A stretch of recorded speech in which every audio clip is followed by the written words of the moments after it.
Hi, everybody. Welcome to the Virtual Foundries podcast. This is volume 2, episode 15 today. It's Friday, October 8th, 2021.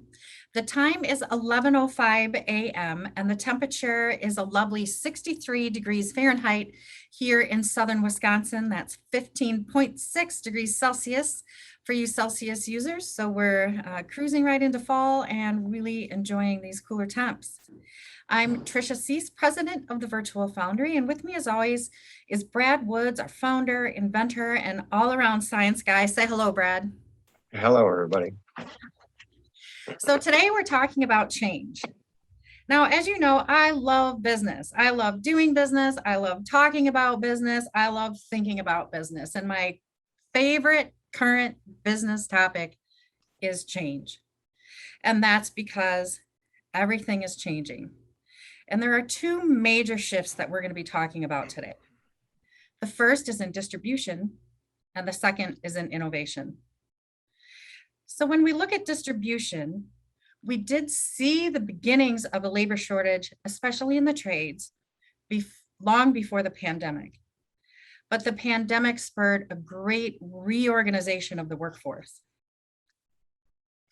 Thousands and thousands of people left their jobs at their organizations to go into business for themselves. They created their own jobs, and this gig economy was started. Think Uber and Instacart, and folks making their livings, being their own boss in these new jobs. And Brad, how many Amazon fleet trucks did you see yesterday? Probably more than I can count. And Right.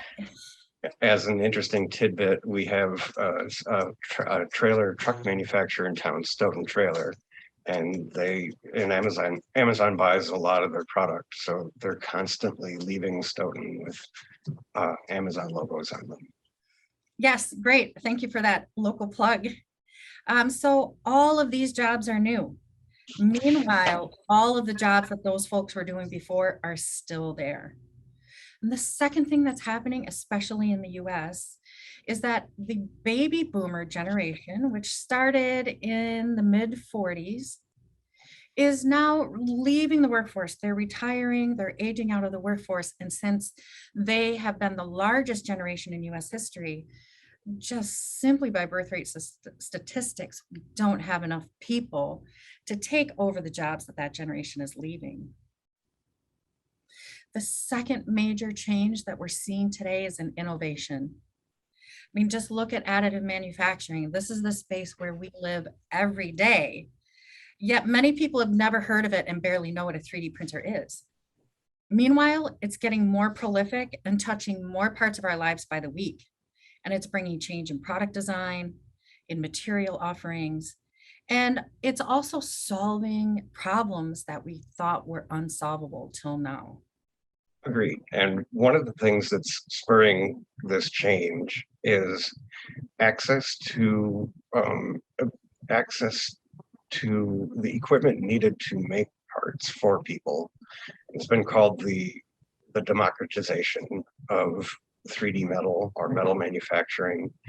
And it's kind of an outgrowth, where I personally see it, from the maker movement, which was gaining a lot of speed over the last 15 years and continues to do so. But there are now inexpensive tools people can bring home to fabricate simple parts or even elaborate parts, and not necessarily just additive manufacturing either. There are you can get 5-axis milling machines for under $20,000, which is a lot of money.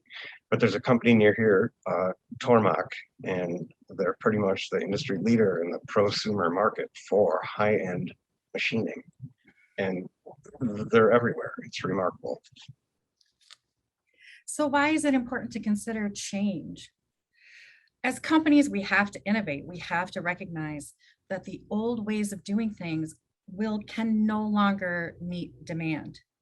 As consumers, we have to recognize that the way that we purchase and consume goods and services is going to change. And as innovators, we know that things are going to start looking different. Generative design and topological optimization will be a part of our structures, our transportation, and our household items. And this affects everybody.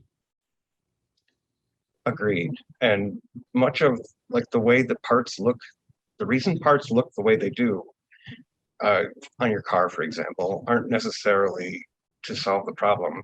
Or, a large part of the motivation for the shape and how it was made is in how it's manufactured. So as new methods of fabricating metal parts comes online, things start to change. And this is something at the Virtual Foundry we've been talking about for several years, is that people need to not think about how they're going to use 3D printing to replace their milling machine. They need to think about new ways of fabricating that use the newer concepts.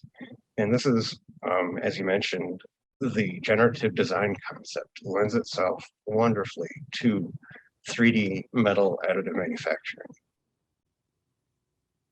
Right. And these changes, Brad, are happening worldwide, and they're happening right now. There's no more time to wait. So what do we do about it? Well, it's simple. We change. Now, it's simple to say that we change. It's not always easy.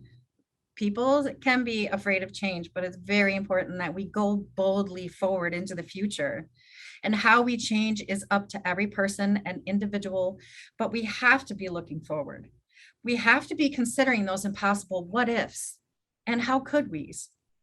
We have to look for new ways of doing things because the old ways aren't going to do it anymore. And if you're ready, the Virtual Foundry can support you in freeing yourself from your supply chain, in solving old problems, and in giving you options you didn't know you had. Yes, we want people to think about additive manufacturing as a new opportunity, not as a replacement for an existing technology.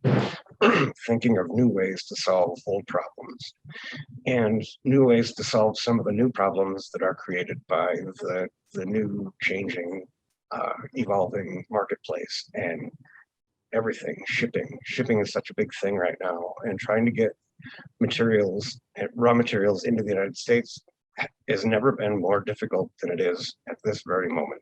There are millions and millions of orders for people's products stacked up off the coast of California, and they literally cannot unload these ships. This is an incredible problem that I don't think we fully appreciate at this point. So we're 1 week into October. I think this is going to be within 6 to 8 weeks. We're going to be talking about this a lot more, and it seems that it's going to get worse before it gets better. I agree. This is a long-term problem that requires long-term solutions.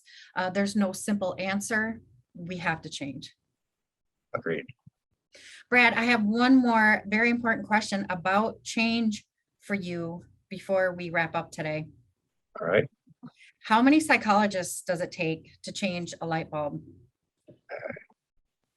I don't know.